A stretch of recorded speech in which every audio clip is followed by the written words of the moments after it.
Hindi po nagpakita ito pong si Sara Duterte at ang kanyang mga abogado kahapon sa naging pagdinig ng Committee on Justice kaugnay po ng paglalatag na sana ng mga kaukulang ebidensya ng bawat panig. Siyempre, ng ebidensya ng mga complainant at ng mga depensa.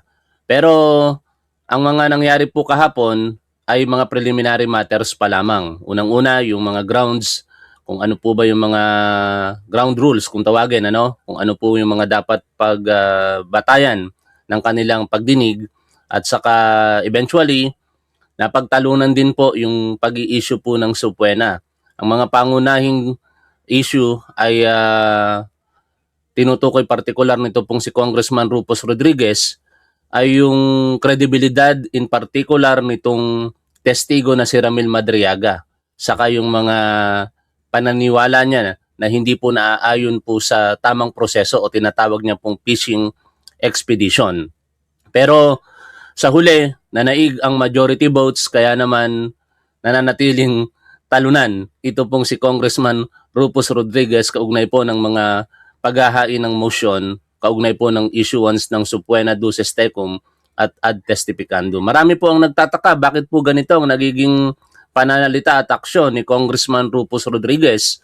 Pero may mga impormasyon na sinasabing ito daw po ay hindi naman talaga kakampi ni Sara Duterte. In fact, sa isang post nitong si Pebbles Talaquera, sinabi niya nakakampi. Meaning, kakampi natin ito pong si Rufus Rodriguez at yan daw po ay A1 information.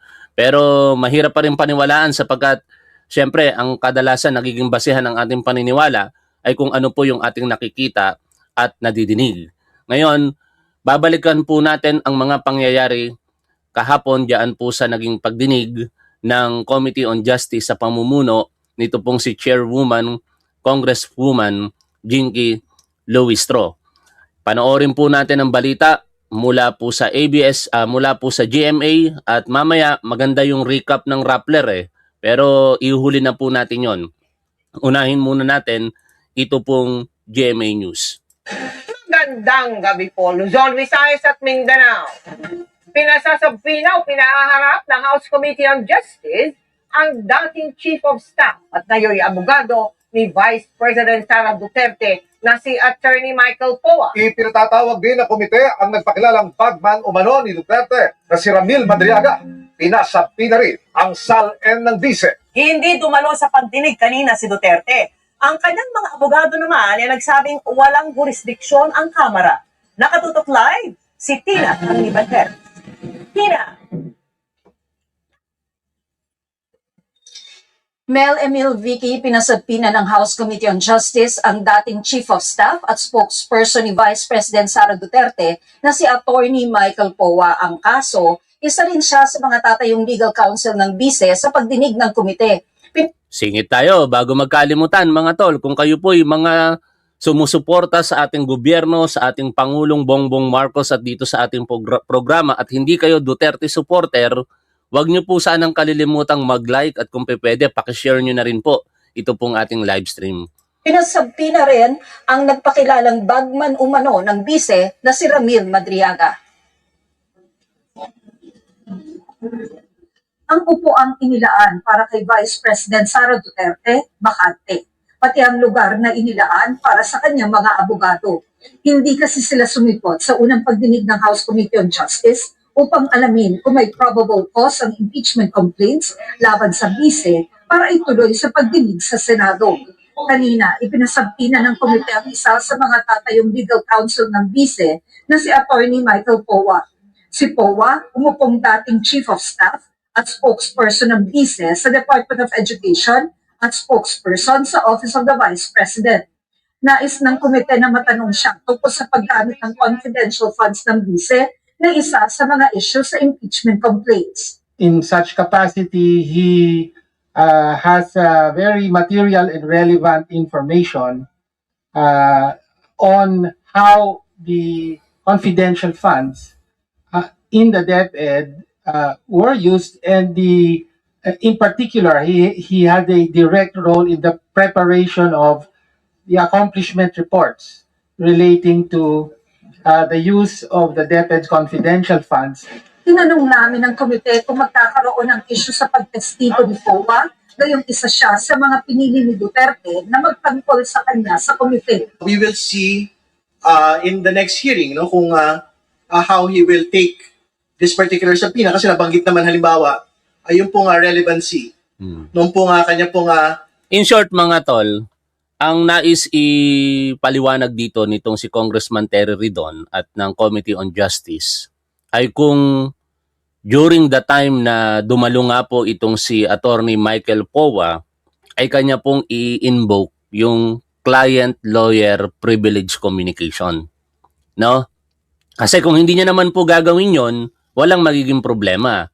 Kung siya po'y matatanong ng committee dahil ito nga po ay pagdetermina ng probable cause at sasagot naman po siya sa mga katanungan ng committee members, wala pong magiging problema dyan. Pero the moment na hindi po siya sumagot at i-insist niya, i-invoke niya yung client-lawyer privilege communication, tingin ko, baka ito mismo si Congressman Terry Ridon ang mag-move ng motion para i-exclude siya bilang abogado ng kampo ni Sara Duterte. Dalawa po sila kung tutuusin eh.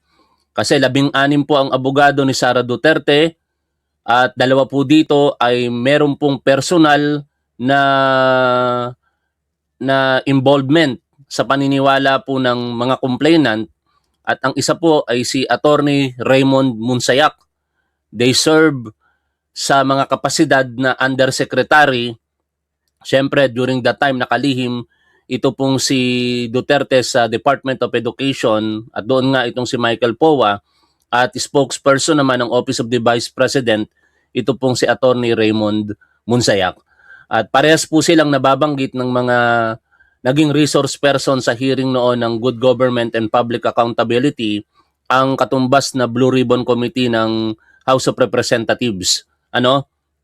At isa pang punto dyan, yung pagkakabanggit in particular sa pangalan po nitong si Raymond Munsayak ng sinupuenan na din na tetestigo na si Ramil Madriaga. Patuloy po natin pakinggan ang balita. pag-i-issue po ng subpoena laban sa kanya.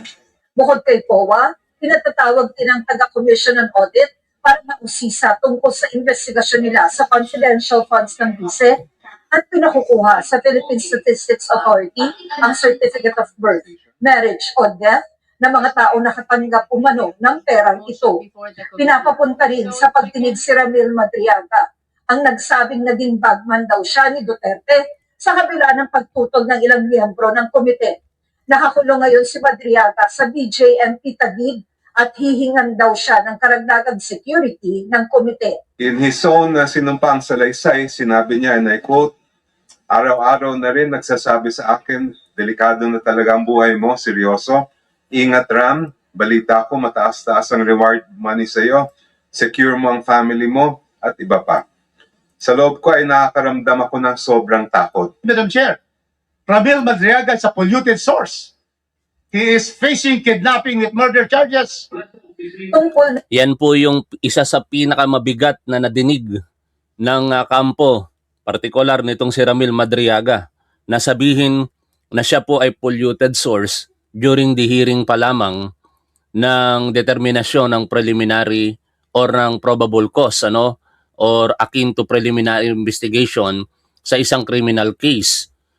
At dahil po dyan, marami ang nag-react at isa pong nag-react dyan ay ang Facebook page na Palag ni Ramad. I believe this page ay malapit sa taong si Ramil Madriaga sapagkat kiniklaim nito na siya ay nakakadalaw sa bilangguan.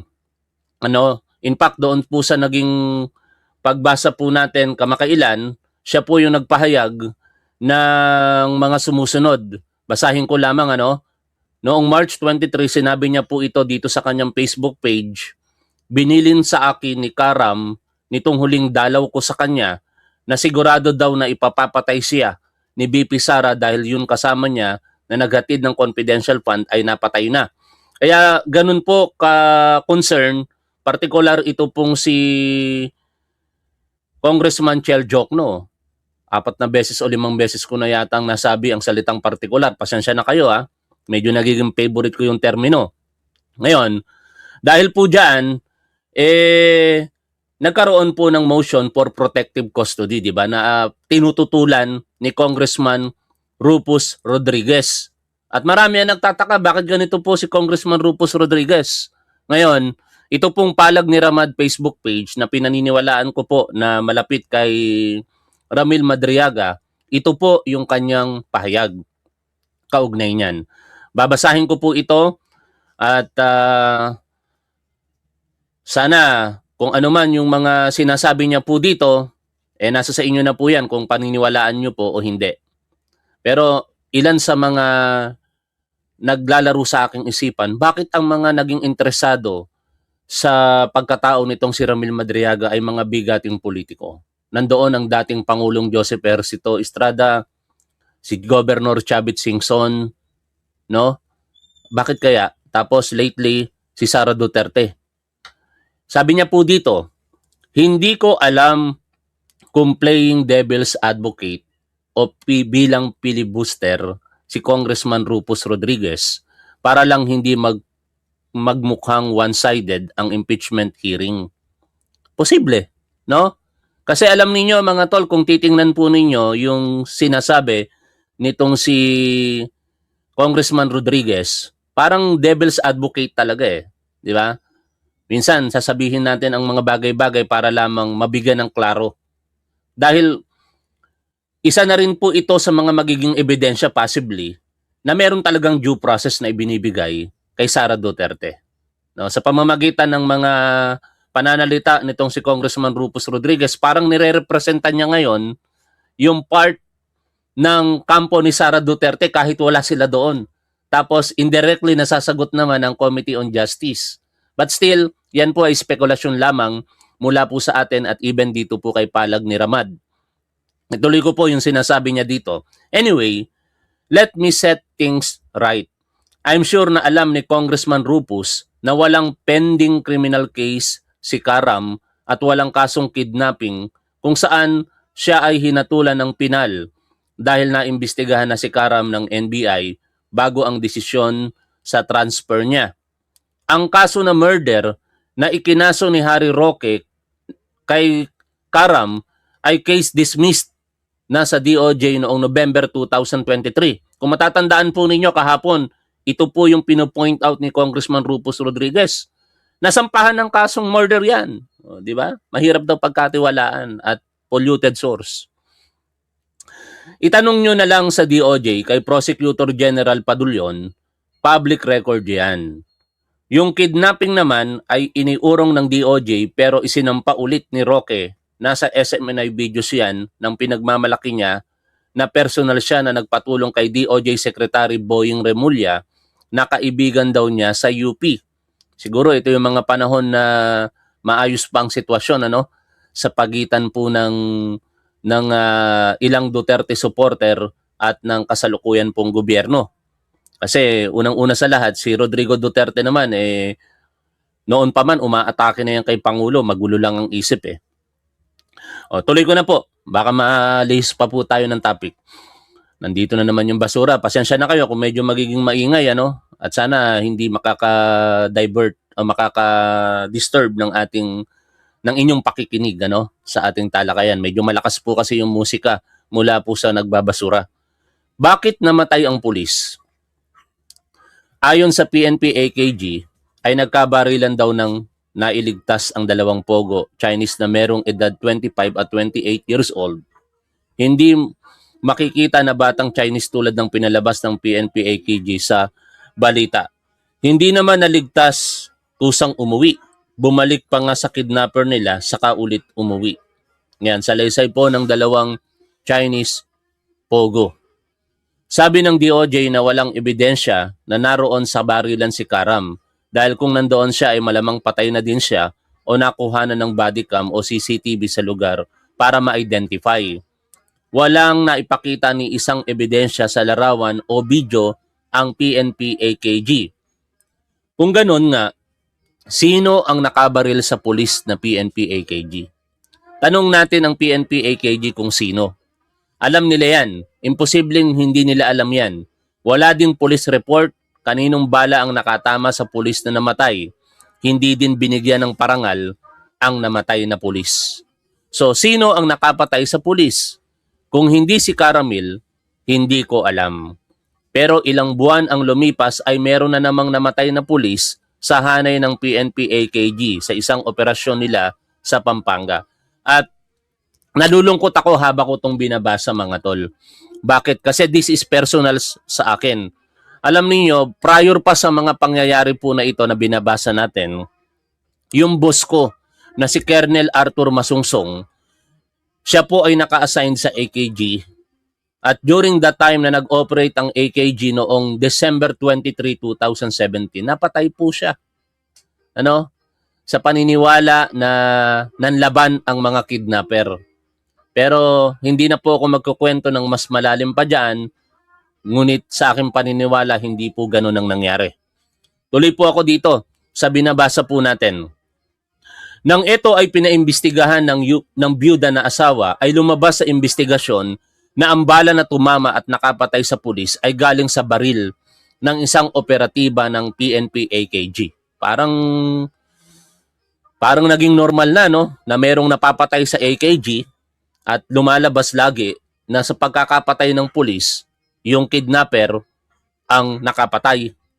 Pero dito, sa binabasa po natin, hindi naman yung kidnapper ang nakapatay kasi hindi nga si Caram Madriaga. Tapos sinasabi pa sa binasa po natin na ito na ang balang nakatama doon sa isang napatay na pulis ay galing din mismo sa kapwa PNP-AKG. Pareho sa murder case na ibinintang kay Caram. The end. Wala na akong balita, Google nyo na lang, sabi niya. Ang malinaw dito ay walang kasong murder si Caram. Wala din siyang anuman na kasong kriminal na pending saan mang hukuman. Wala din siyang alinmang kasong nahatulan siya ng pinal na sentensya. Malinis si Caram sa anumang kasong kriminal. Sa record ng NBI ay 3 lang ang naging kaso ni Caram. Ito na, mga tol, yung mga politiko, no? At dito nakakapagtaka, bakit napaka-interesado ng mga politiko kay Caram? Kung hindi man, bakit nakakasuhan si Caram sa mga nakalipas na panahon at ang mga nagkaso, mga personalidad na kilala sa politika? Ayan ang mga katanungan na naglalaro sa aking isipan, mga tol. Ulitin ko lamang po, sa record ng NBI ay 3 lang ang naging kaso ni Caram. Ito ay ang unang kasong kidnapping na sinampa ni Vice President Erap noong 1997, kung saan siya ay pinawalang sala. Pangalawang kaso ni Caram ay ang ikinaso sa kanya ni Chavit Singson na extortion, usurpation at falsification, illegal possession of firearms, illegal possession of bladed weapon. Lahat ng 5 kaso na ito ay ibinasura ng korte. Acquitted si Caram sa 5 kaso na sinampa laban sa kanya ni Chavit Singson sa Regional Trial Court ng Quezon City. Tanong nyo na lang ang abogado ni Chavit Singson na si Attorney Dennis Manalo kung nanalo siya kahit isa, 0. Pangatlong kaso ni Caram na nakarating sa hukuman ay ang kidnapping case na gawa-gawa ni Harry Roque at ng mga Chinese pogo buddies niya. Pending yan ngayon. Hintayin na lang natin ang desisyon ng National Police Commission sa reklamong isinampa ni Caram laban sa PNP-AKG dahil sa pagtawag sa kanya na leader ng Madriaga Kidnapping Group at pagtag sa kanya na PNP Most Wanted ng PNP-AKG kahit wala naman siya ni isang kasong kriminal, lalo na sa kasong kidnapping. Hindi ko muna mumurahin ngayon si Congressman Rupus dahil professor siya ni Caram sa Baste Law at Law Fraternity Brad ni Caram ang kapatid ni Congressman Rupus. As to Congressman Rupus, calling Caram is a polluted source, Kong Rupus, sabi mo bigyan ng due process ang complainant at respondent. Nasentensyahan mo na si Caram, kakagigil ka, sumbong kita kay Caram. Congressman, hindi ka pa senador, hindi din ikaw ang hukom sa impeachment case. Ang hukom lang ang pwedeng magsabi kung credible o hindi ang isang witness. Hukom ka ba, Congressman Rupus? Hindi. So, shut the FU. Yan. Hintayin natin ang pagtestigo ni Caram sa impeachment para lumabas ang katotohanan at nang ma-bloodbath na si Lustay at as she insistently bragged and wished. Yan, ano? Yan po yung naging pahayag ng kaibigan marahil nitong si Ramil Madriaga. At balik po tayo dito po sa balita na ating pinapakinggan. Katulad po nung nadinig natin kanina, ay kumukontra po itong si Congressman Rufus Rodriguez kaugnay po ng pagtestigo nitong si Ramil Madriaga. Pero yan po ay natalo sapagkat alam naman natin na sa Committee on Justice, that is collegial body, ang lahat po ng mga magiging desisyon dyan ay nakabase po sa vote ng majority. Tuloy po natin pakinggan ang balita. Naman sa umano'y unexplained wealth ng bise, pinasabina mula sa Office of the Ombudsman ang Statement of Assets, Liabilities, and Net Worth o SALN ni Duterte sa halos 18 taon mula nang umupo ito sa Davao City bilang Vice Mayor. Ito, very interesting ito mga tol kasi malaladlad ngayon sa harapan ng publiko yung mga dokumento na may kaugnayan sa tunay na yaman ni Sara Duterte. At yan ay magre-reflect dapat sa kanyang SALN. Lahat ng mga lalagpas na yaman na nakasulat sa kanyang SALN, magiging palagay po dyan, partikular ng publiko, ay ill-gotten. Kasi ang lahat po ng kayamanan ng isang public official dapat po nakadeklara sa tinatawag po na Statement of Assets, Liabilities, and Net Worth or SALN. Kaya once and for all, matutuldukan ang issue na ito kay Sara Duterte kung makikita naman ng publiko na wala naman palang tinatagong yaman itong si Sara Duterte. Kaya nga nagtataka talaga ako mga tol, bakit kine-claim nila na wala po silang tinatagong yaman, kine-claim nila na wala siyang ginawang na paglabag sa batas, yet ayaw po nilang sagutin yung mga akusasyon. Instead, ang ginagawa po ng kampo ni Sara Duterte at pati siya ay teknikalidad at pamumulitika lamang. In particular, ito po yung naging pahayag ni Sara Duterte kahapon. Kasabay po ito ng pagdinig. Naglabas po siya ng pahayag sa kanyang opisina at pinakalat po sa social media. Ang tagal naman mawala nitong basura at nahihirapan ako mag-concentrate pero pasensya na kayo mga tol at nasabay, hindi naman natin pwedeng paalisin yan at malaki po ang naitutulong yan dito po sa aming komunidad. Babasahin ko po ito pong sinasabi sa pahayag ni Sara Duterte. At partly, reaksyonan na po natin. Hindi po natin ito nireaksyonan kahapon. Kaya sa ngayon, reaksyonan na po natin. Mga kababayan, ang suliranin ng bayan ngayon ay ang nanganganib na pagsasara ng mga negosyo. Ang pagkakawala ng trabaho at ang hirap ng bawat pamilyang Pilipino dulot ng patuloy na pagtaas ng presyo ng mga produkto. Tama. No? Hindi siya mali sa kanyang sinasabi. Pero ito po ay paglilihis sa issue. No? Hindi lang naman suliranin ng bayan ang nanganganib na pagsasara ng mga negosyo, pagkawala ng trabaho at hirap ng bawat ng pamilyang Pilipino. Isa po sa suliranin ng bayan na talagang perennial na napakatagal na ay ang korupsyon. At sa likod ng korupsyon, ang mga tiwaling public official. At isa ka doon, Sara Duterte, sa pinagbibintangan na tiwaling public official. Kung sinasabi mo na dapat harapin ang suliranin ng bayan, kasabay po dapat sa pagharap ng mga pinagdadaanan nating pagsubok bilang bansa at bawat Pilipino, ang paghahanap ng pananagutan. Kaya hindi po dapat ginagamit ang mga sitwasyon na ito para po i-divert sa mga sariling problema katulad ng kinakaharap nitong si Sara Duterte. Ituloy ko po ang binabasa natin. Ang imbitasyon na dumalo sa pagdinig ng Committee on Justice ay tila ginagamit upang makabuo ng isang media narrative na magkakaroon ng mini trial batay sa umano'y hindi ko pagsagot at hindi pagdalo. Ito pong mini trial na pinalalabas po nila sa harapan ng publiko na unconstitutional, katulad po ng sinabi ng kanyang abogado na si Attorney Sheila Sison kahapon sa naging press conference po nila ni Michael Powa. Basahin ko po, however, with due respect, the Constitution vests the authority and power to conduct trial solely in the Senate. And this is clear and explicit in Section 3, Paragraph 6, Article 11 of the 1987 Constitution, which, as you know, states that it is the Senate that shall have the sole power to try and decide all cases of impeachment. The Constitution is thus clear. It is only the Senate that can conduct trial in all cases of impeachment. Ngayon mga tol, misplaced po ito pong pinalalabas ng depensa sa harapan po ng publiko. Misplaced understanding o kung ano man ang tawag po dyan or interpretation sa ginagawa po ng Committee on Justice. Ang paggamit po ng salitang mini trial sa isang interview na ipinahagi na nitong si tagal ng basura mawala nitong si Congresswoman Jinky Luistro ay para lamang po ipaliwanag sa harapan ng publiko at mas madali nilang maunawaan kung ano yung setting na nangyayari sa hearing ng Committee on Justice.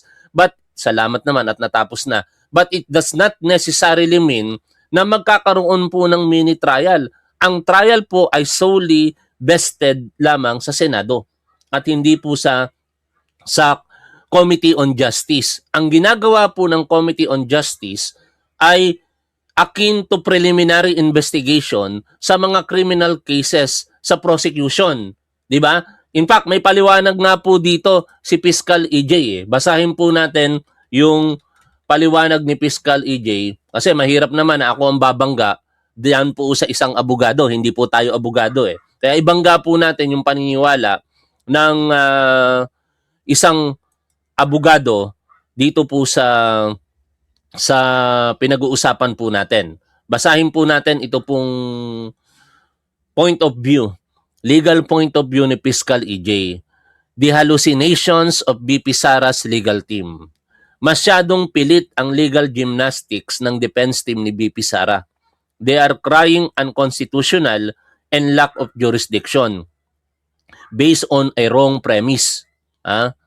Yes, tama si Attorney Sison na under the Constitution, ang Senate lang ang may power to try impeachment cases. Walang dispute dyan. Pero ang problema, in-apply niya sa sitwasyon na wala namang trial na gagawin in the first place. As clarified by Chairman Luistro, the proceedings in the House are merely akin to a preliminary investigation. Ang goal lang is to determine probable cause, not to decide guilt. Any law student knows this basic distinction.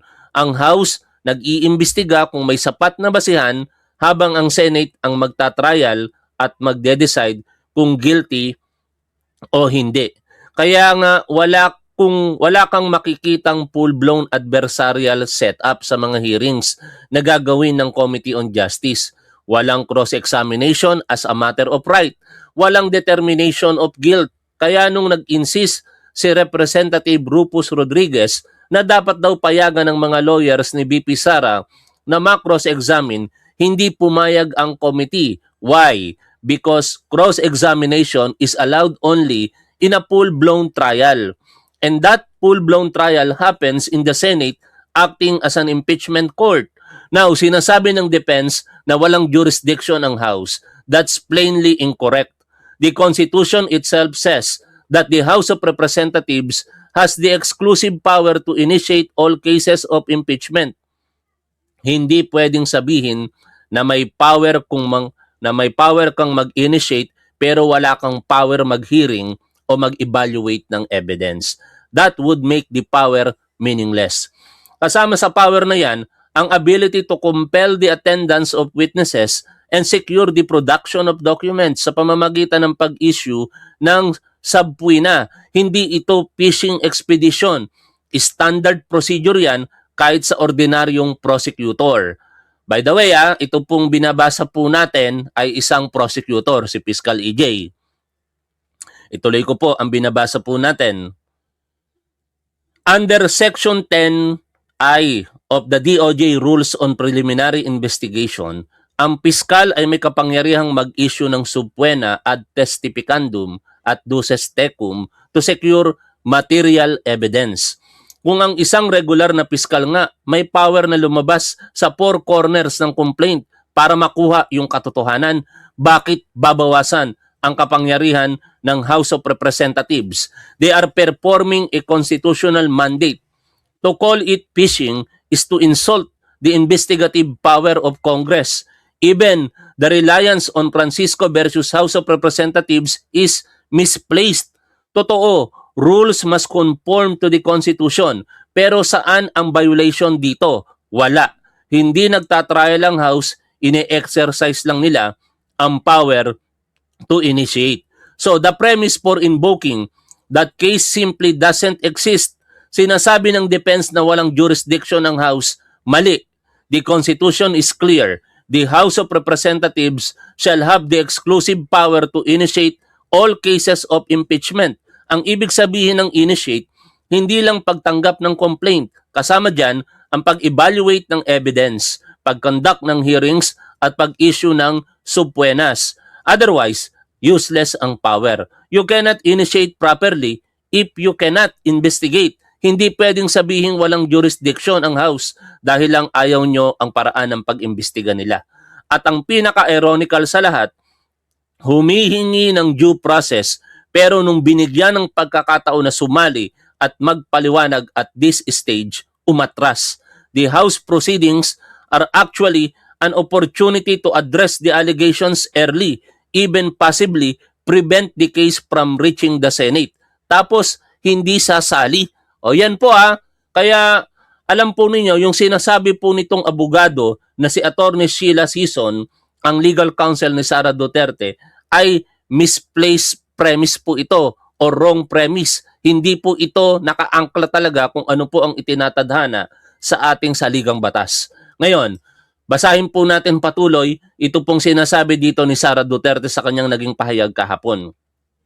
Sa ganitong paraan, ginagamit ang mga pagdinig upang makapagsagawa ng naman ang House of Representatives ng ikatlong fishing expedition laban sa akin. Nasagot na po kanina sa pahayag ni Fiscal EJ, muli inuuna ang politika kaysa sa kapakanan ng milyong-milyong Pilipino na hirap dahil sa mahal na bilihin. Ito po ay red herring. Wala pong pamumulitika sa ginagawa po ng Committee on Justice. Yan po ay kanilang mandato under the Constitution. Meron pong pribadong individual, citizen of the country, na nagrereklamo at inaakusahan si Sara Duterte ng mga bagay-bagay katulad po ng pagbabanta sa buhay ng ating Pangulo, ng ating unang ginang, ng dating speaker na si Martin Romualdez, ang hindi maipaliwanag na yaman, ang di umano'y panunuhol at ang di umano'y di tamang paggasta sa pondo ng bayan o yung confidential funds. At dahil po diyan, trabaho at mandato na naaayon po sa saligang batas at hindi po pamumulitika ang ginagawa ng Committee on Justice.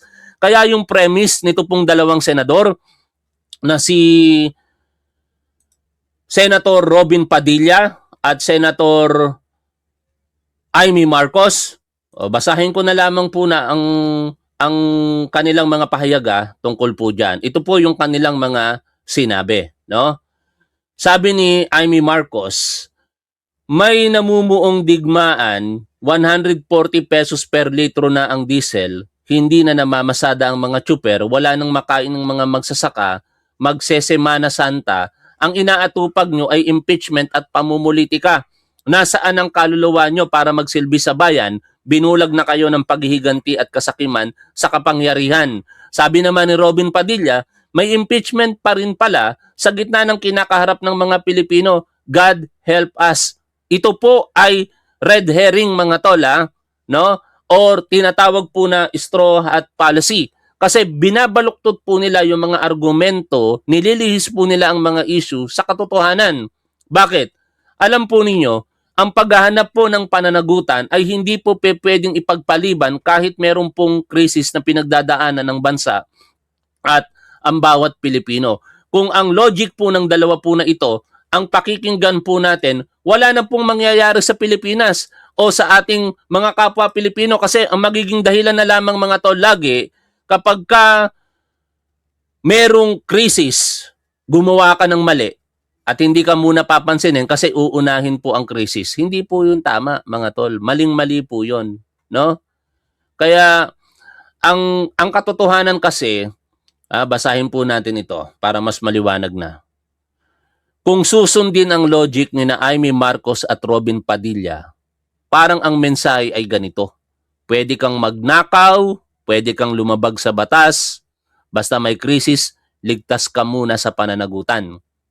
Delikado ang ganitong pag-iisip. Dahil kung ipagpapaliban ang pananagutan dahil may krisis, kailangan pang mananagot kailan pa mananagot ang mga opisyal. Sa Pilipinas, parang laging may krisis, may bagyo, may giyera, may taas presyo, may eleksyon, may pandemya. Ibig sabihin ba nito, habang may krisis, walang mananagot? Ang pananagutan sa gobyerno, hindi seasonal, hindi optional, at lalong hindi pwedeng ipagpaliban dahil lang sa politika o krisis. Sa katunayan, mas dapat may pananagutan kapag may krisis dahil doon nasusubok kung may nagagamit ba ang mali o kung may nagamit bang mali ang pondo o kapangyarihan. Hindi pwedeng kapag ordinaryong tao, kulong agad. Kapag opisyal, hintayin muna matapos ang krisis. Ang batas, kung totoong patas, hindi dapat marunong maghintay, depende sa posisyon o apelyido. Sana naririnig nyo yan. Ha? Senator Robin Padilla at Amy Marcos, huwag nyong gamitin ang salitang pamumulitika at ito ay para hindi na maghanap ng pananagutan. Ang pamumulitika, hindi po natatapos yan kailanman. Araw-araw merong namumulitika at kayo po yun. No? Ang paghahanap ng pananagutan, dapat laging nandiyan. The moment na meron pong mga tiwaling taong gobyerno, dapat hanapan po ng pananagutan at katungkulan po ng mga tiwaling gobyerno na inaakusahan na sumagot. Pero ano ang ginagawa ninyo? Inililihis ninyo yung isyo katulad ng sinusuportahan ninyo na pinalalabas na pamumulitika lamang po ito. No? Iwanan na natin ang pahayag na yan. Masyado na tayong tumagal dyan. Balik po tayo dito sa balita. Gayon din ang dokumento tungkol sa umano'y 10 negosyo ng bise at kanyang asawa mula sa Securities and Exchange Commission at mga income tax returns, VAT payment at iba pa mula naman sa BIR. Dito mo maipapakita ng ating pong pangalawang Pangulo na hindi po unexplained wealth. Ito po nga kanyang pagkakaroon ng 88 million na net worth in 2024 kumpara po sa kanya po nga kinita na cumulatively sahod from 2007 to 2024 na more or less mga 30 million to 40 million pesos lamang po. Pinadadala rin ng komite sa NBI ang resulta ng investigasyon nito sa banta umano ni VP Sara kay Pangulong Bongbong Marcos, First Lady at dating House Speaker. Umusad ang hearing kahit wala ang bise at kanyang mga abogado. Kahapon, nagpadala sila ng sulat para sabihin hindi sila dadalo dahil wala raw jurisdiction ang Kamara. Hindi nagustuhan ng ilang kongresista ang laman ng sulat ng kampo ni Vice President Sara Duterte. Kinekwestiyon nito ang jurisdiksyon ng komite at ang paggamit nito ng katagang mini-trial. Ito po ay legal na pagpapalusot para lusutan na naman pong muli ang pagpapanagot sa mga impeachable offenses laban sa atin pong pangalawang Pangulo. This is disrespect, another manifestation of her affront the constitutional process. Halos tumagal ng 4 na oras ang pagdinig. Ang ilang kongresista may baon pa sa pagdinig kanina. Simbolo raw ng ilang taon ng pag-iwas ng bise sa katotohanan ng hinahanap ng taong bayan. Yan. Alam niyo, merong isang Imelda Marcos wannabe na isang abogado. I believe that he is a lawyer, no? Hindi naman po babae po ito, pero itsurang babae. Ang tinutukoy ko po ay si Regal ba yun? No? Yung mahilig sa legal point of view. At 3 abogado, kasi hindi po ako abogado no? Dapat talaga nagtapos ako ng abogasya Tapos nag-take ng bar para tayo na mismo babangga sa mga argumento ng mga abogado na ito nakakampi ni Sara Duterte. Gamitin na lamang po natin yung reaksyon ng 3 abogado against this lawyer, no? Unahin natin yung kay Attorney Jesus Palsis. Kasi viral ngayon sa DDS community yung pinalalabas po ng abogado na yon na si Regal na ito daw pong ginawa ni na Congresswoman Leila de Lima ay paglabag daw po ito sa batas. Partikular, ginamit niya po rito ang probisyon po ng Civil Code na kahit hindi daw po ay na ito daw po ay actionable sapagkat nakakasira daw po ito sa reputasyon ng mga kumpanya katulad po ng nagmamay-ari ng Piatos at ng Mary Grace na restaurant. Ito po yung panulat nitong Regal, Tingnan niya natin saan ba yung kompletong post dito. Ito. Regal Oliva. Ito po ay I believe lalaki po ito no? Pero mukhang babae Kaya tuloy, nababasa ko doon sa post ni Teyatan, ang tawag sa kanya is Imelda Marcos wannabe. O baka sabihin ninyo, gawa-gawa ko lang yon. Puntahan nga natin yung post ni Libaway Teyatan. O, dito. Ang tawag sa kanya, Imelda Marcos wannabe No? Ito, sabi dito nitong si Teyatan, even if Regal Oliva offers her legal services to Mary Grace Capay and Universal Robina Corporation pro bono, I think they'd say no thanks. Why? Because of Mary Grace Piatos, tumaas actually ang sales nila. Another worthless POV or point of view of an Imelda Marcos wannabe. O, si Teyatan po ang may sabi no na Imelda Marcos wannabe, itong si Regal Oliva. And I agree. Alam niyo, ang Mary Grace Cafe or restaurant na yan, kilala yan ng mga may kaya sa buhay. Mga mayayaman, may kakayahan na kumain sa mga restaurant na katulad niyan. Pero sa mga pangkaraniwang Pilipino, katulad ko po, hindi ko po alam yan. Pero dahil nga po pumutok ang issue ng Mary Grace Piatos, nakilala yung restaurant na yan. Una kong nakita yan sa MOA. Tapos, in-experience namin yan personally ng aking hindi pala, tama, nakasama ko ng aking pamilya kasi pangalawa, kasama ko na si legend din na boxing na si Espinosa, no? Si Luisito Espinosa. Una, kumain kami ng family ko sa may SM North, sa Mary Grace na restaurant. Pangalawa, kumain kami naman, kasama ko yung mag-asawang Luis Espinosa, yung boxing legend din yun, 2-time world champion po yun. May kwento ko lang ma-segue ko lang ng bahagya. Medyo maganda na rin naman ang buhay niya pero nawala talaga sa kanya yung kasikatan noon at saka lahat ng kayamanan niya naubos. Kaya nung nakita niya yung bill nung Mary Grace Piatos, nagulat siya, nahiya siya, no? Sabi niya ang mahal daw. Sabi ko okay lang 'yan. Idol kita. Pero ang pinupunto lang natin doon mga tol, mamahalin po itong restaurant po na ito. Hindi po ito ordinaryong fast food, Jollibee, KFC o kung ano man na sa halagang 500 pesos mabubusog ka na. Yung halagang 500 pesos mo sa Mary Grace, kulang na kulang po yun, hindi ka mabubusog doon. Isang kape pa lamang po iyon kung tutuusin. At dahil po sa pagsikat ng Mary Grace po na ito, katulad ko, nakilala ko, maraming mga kliyente ngayon ang pumasok sa Mary Grace na hindi po naman nila dati kliyente. No? Kaya itong sinasabi nitong Regal Oliva na ito, other than legalities, wala pong kwenta ito. No? Mas nakatulong sa harapan ng publiko yung pagkakasangkot ng Mary Grace at ng Piatos doon sa issue ng confidential funds. Ngayon, puntahan na po natin ito pong mismong pahayag nitong Regal Oliva. Ayon kay Teyatan, Imelda Marcos wannabe po ito. Pagka mga DDS talaga, mga wannabe. Si Sara Duterte, President wannabe. The deliberate use of the products of Universal Robina Corporation and Mary Grace Capay as visual props or illustrative devices in the public imputation or corruption against another is not legally innocuous. It is actionable. Even in the absence of libel, such conduct may give rise to civil liability for damages under Articles 19, 20, and 21 of the Civil Code.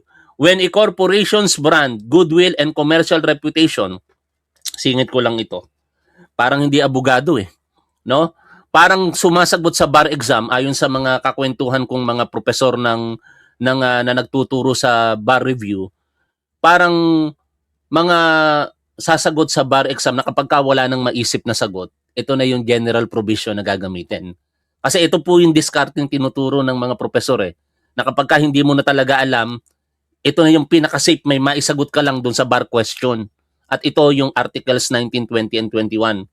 Anyways, when a corporation's brand, goodwill, and commercial reputation are unwarrantedly entangled in narratives of illegality, nabubulol ako illegality, tama ba yung pronunciation ko? Mali. Ulitin natin. Entangled in narratives of illegality without factual basis and beyond what is necessary for legitimate discourse, it constitutes an abuse of rights and breach of the standards of fairness and good faith demanded by law. Parang ano lang talaga mga tol, parang hindi mo alam yung exact provision ng batas at in-apply mo na lang yung general provision as stated under Article 19, 20, and 21 of the Civil Code. No person, more so a public official, is at liberty to weaponize private brands as rhetorical props in corruption allegations. The moment such use creates a false association, invites public suspicion, or exposes the corporation to ridicule or distrust, liability may attach. In clear terms, corporation reputation is not collateral damage in political theater. It is a protected legal interest, and when it is unjustly impaired, the law provides a remedy. Pero ganito lang kasimple sosoplakin ng tatlong abogado ito pong point of view nitong Regal Oliva po na ito, Imelda Marcos wannabe.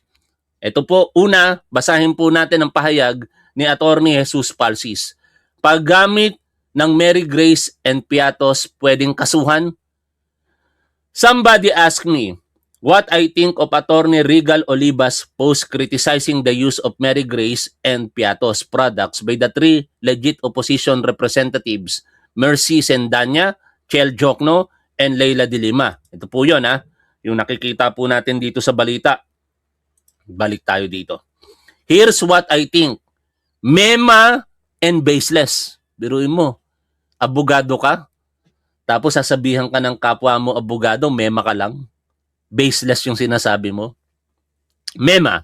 Mema sabi lang kasi siyempre DDS ang audience or crowd niya.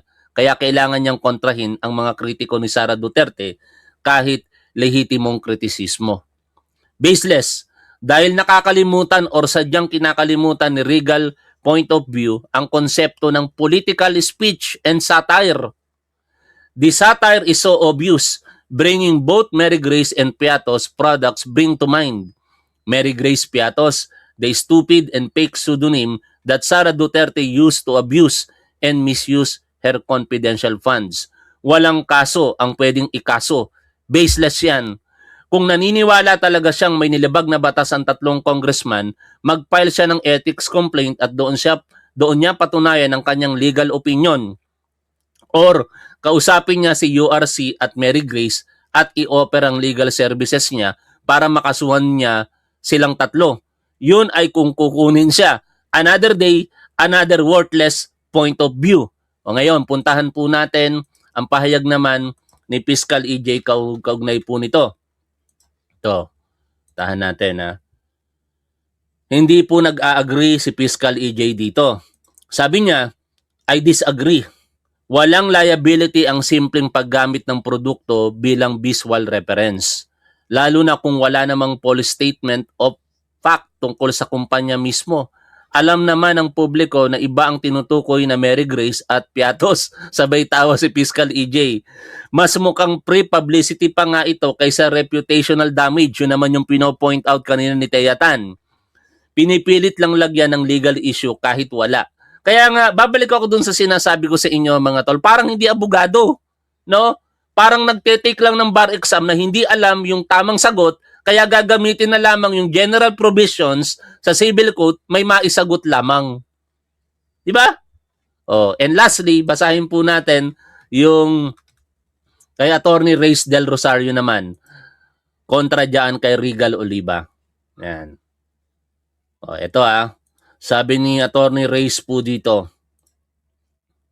With all due respect, may problema sa naratibo ni Panyera. Dapat panyero. Hindi naman babae. Babae ba itong Regal Oliva, mga tol? Pasensya na kayo. Baka nagkakamali ako. Tingnan nga natin kung babae itong si Regal Oliva. Baka kasi nagkakamali lang ako Pero alam ko hindi siya babae. Ano sa tingin ninyo mga tol? No? Siya ay LGBT, no? Kasi ganun talaga Anyway, parang siguro mabait lang to talaga si Attorney Reyes Del Rosario. Ako nung nagtuturo ako, pagka tibo yung estudyante ko, tawag ko miss mister Kapag bading yung estudyante ko, tawag ko doon miss. Sabi dito, with all due respect, may problema sa naratibo ni Panyera. Hindi porket ginamit ang isang brand to make a political statement, automatic actionable na agad. Kahit pa sabihin na may false association o public suspicion, hindi yan sapat para magkaroon ng civil liability. Article 19, 20 at 21 ng Civil Code are not catch-all provisions. Hindi sila ginagamit para parusahan ang kahit anong forms of expression na hindi mo gusto. Kailangan may bad faith, kailangan may malinaw na intent na manira, kailangan may ebidensya ng actual injury. Kung wala ang mga ito, walang kaso. Sinasabi na kahit walang libel, may liability pa rin. That is misleading. If there was no intent to destroy the reputation of the brand, no false statements or damaging acts directed at the brand, at walang ebidensya ng damage, saan papasok ang liability? Hindi sapat.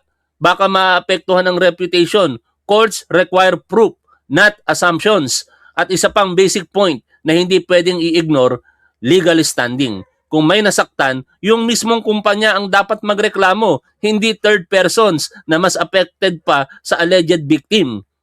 Kaya ang tanong ko, bakit parang mas affected ka pa kaysa URC at Mary Grace? Stop twisting the law to fit your narrative. Misinformation yan. Regal Oliva. Nakakahiya tong mga ganitong abogado, no? Na tinitwist ang naratibo o ang batas para lamang magpakalat ng kanilang mga naratibo, no? At yan, ayon kay Attorney Reyes Del Rosario, pagpapakalat ng maling impormasyon. Regal Oliva, naturing ang abogado ka, gawin mo sana kung ano ang tama at dapat, no? At dahil po diyan, at sa pinag-uusapan po natin ito, maganda po sa huling bahagi ng ating live, pakinggan po natin ito pong recap ng Rappler. Ito po kasi yung pinaka-komprehensibo na pangyayari, na paglalahad ng pangyayari kahapon sa Committee on Justice hearing. Balikan po natin ang Rappler recap po na ito. Magandang araw po, ako po si Dwight De Leon, political reporter for Rappler, at ito po ang Rappler Recap. Nandito po tayo ngayon sa House of Representatives sa Batasang Pambansa sa Quezon City, kung saan katatapos lamang po ng unang araw ng pagdinig ng... Teka lang, nakalimutan ko. Di ba kayong mga Duterte supporter, galit kayo sa akin? Ang tawag niyo sa akin, bakla, bakla, bakla, bading, bading, bading. Natatawa na lang ako sa inyo pag sinasabihan niyo akong bakla, bakla, bakla, bading, bading, bading eh. Kung galit kayo sa bakla, kagalitan niyo itong mga baklang DDS. Anak ng teteng na yan, double standard talaga kayo ha. Galit kayo sa akin dahil sa inyo, ayon sa inyo, bakla ako. Tapos ayaw niyo magalit dun sa mga totoong bakla katulad ni Tio Moreno. Ito, I believe, itong si Regal Oliva, no? Si Alvin Tourism, si Harry Roque. Mga bakla talaga ang mga yan. House Justice Committee patungkol sa impeachment hearing o hearing proper sa impeachment laban kay Vice President Sara Duterte. So ano po ba yung nangyari? May tatlong main points po mula sa pagdinig ngayong araw. Yung una ay hindi po sinipot ni Vice President Sara Duterte ang pagdinig ngayong araw. Pangalawa, nagkaroon ng mahabang diskusyon patungkol sa ground rules.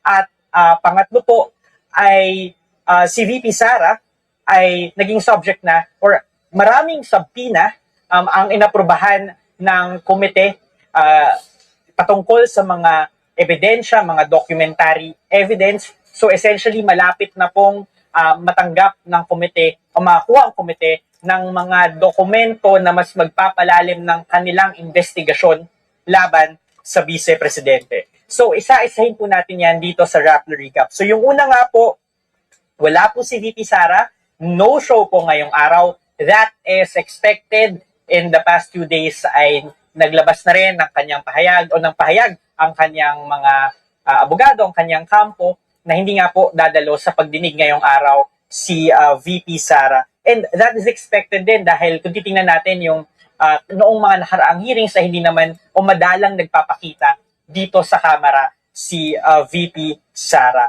Nagpadala rin ang Vice Presidente ng sulat sa Justice Committee saying or questioning the jurisdiction of the House Justice Committee. Sabi rin ni VP Sara, fishing expedition daw ito. Ito ay common or recurring talking point of her camp. At sa kanyang statement sa media, fine-frame din niya itong proceedings dito sa House of Representatives bilang isang political matter. At ang tanong, bakit ba ang Kamara ay nag-focus sa ganitong pagdinig sa isang political issue kung kailan maraming gut issues na kinakaharap ang Pilipinas? Yung context, of course, is yung kakadeklara lang ni President Marcos ng state of emergency patungkol sa Middle East oil crisis.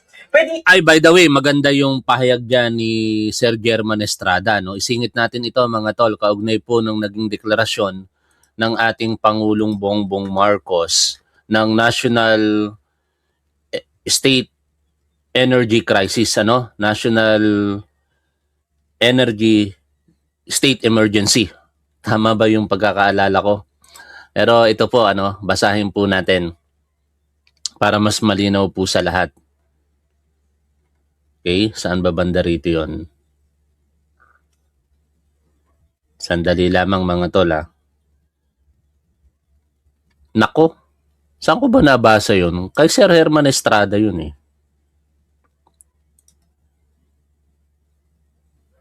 Hindi to. Sandali, ito na nga. Ito. Pero ipatagalog natin para mas maunawaan po ng ating mga manonood. Translate in Tagalog. Yan. Ito po ay panulat ni Herman Estrada. Ito po siya, kaibigan siya ni Pangulong Bongbong Marcos. Yan. And in one occasion, na-meet ko siya personally. No? Napaka-gentle niya magsalita. At I believe mabuti ang pagkatao nito.